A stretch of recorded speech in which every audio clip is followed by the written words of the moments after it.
Дофаминовые бренды из Беларуси– это ветка для вас. Отмечайтесь, пожалуйста. Одежда, декор, косметика и прочее. Любая красота в духе Pinterest, который сразу же захочется купить для поднятия настроения. Я делаю всякую керамику с чудаковатыми животными. Не знаю, достаточно ли это дофаминово. Я толькі яшчэ ствараю свой бренд. Раблю традыцыйныя беларускія ўпрыгожванні, у якіх можна и на рейв, и у карагод. Не совсем бренд, но делаю такие обвесы на сумки под заказ и свободную продажу. Ярко, красиво и индивидуально. А у бренда Таше появились дофаминовые маски для лица. Все знают про их уход за волосами, а теперь еще работающие маски для лица продаются в золотом яблоке. Может быть, не совсем в тему, но тоже хочется, чтобы у нас купили.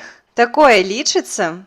Милые кружечки со зверятами внутри не только можно найти у меня. Все чашки можно в посудомойку и в микроволновку. Любая 60 рублей.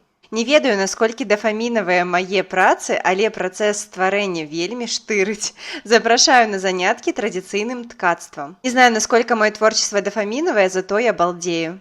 А вот такие ежики ручной работы считаются дофаминовыми? Они очень милые и приятные на ощупь, совсем не колючие. Плету стильные авоськи, отправляю по всему миру, цены от 30 рублей. Классные разные игрушки, Минск, очень дофаминовые. Шью сумочки из гобелена, Минск. Здравствуйте, мы здесь, в нашем геле шарики с витамином, а от крема с зеленью блестки на теле. Жабы с белорусских болот, ну и прочая дофаминовая нечисть. А мы делаем дофаминовые вкусные и полезные тортики для животных.